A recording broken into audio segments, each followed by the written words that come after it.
Imagine if you could press an invisible button and instantly feel confident, calm, or focused no matter the situation. Sounds like science fiction, right? But that's exactly what the NLP technique of anchoring allows you to do. And today, I'm going to walk you through not just what anchoring is, but how to actually build it into your life so you can control your emotional states on demand. By the end of this video, you want to just understand anchoring. You have the tools to start creating your own emotional shortcuts right away.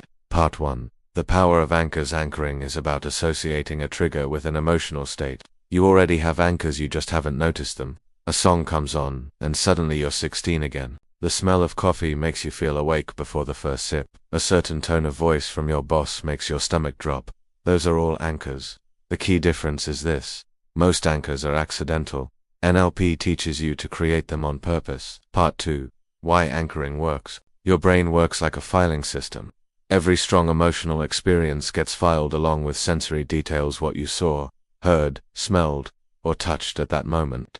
Later, when the brain encounters one of those same stimuli, it reopens that file and brings back the emotion automatically. Anchoring is about deliberately pairing a unique physical gesture or sound with a powerful emotional state until they re-neurologically wired together.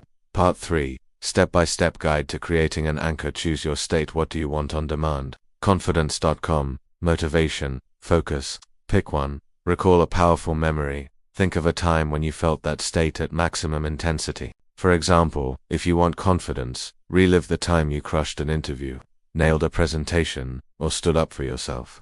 Close your eyes, breathe into it, and amplify the memory. Make the colors brighter, the sounds louder, and the feeling stronger.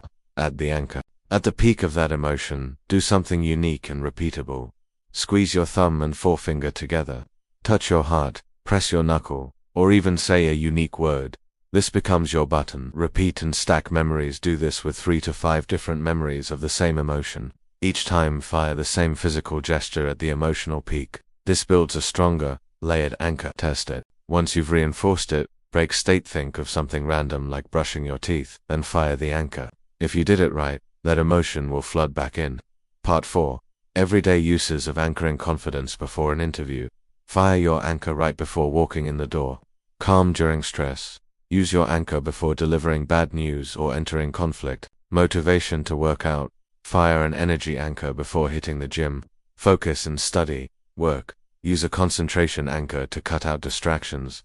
Anchors are like emotional tools in your back pocket. You're no longer at the mercy of moods, you control them. Part 5. Advanced anchoring. Stacking anchors. You can layer multiple anchors into one trigger, like linking excitement, confidence, and joy all to a single gesture.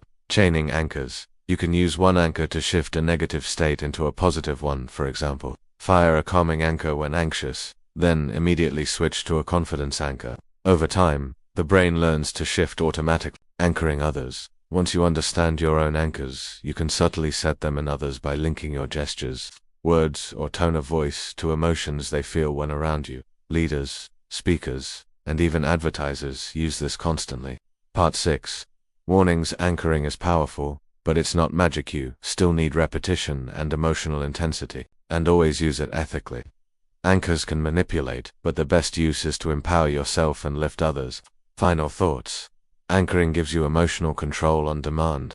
Imagine walking into any situation: interviews, dates, negotiations, knowing you can choose confidence instead of doubt, calm instead of panic, focus instead of chaos. If you found this valuable, hit like and subscribe, and share in the comments. Which anchor will you create? First, confidence.com or motivation?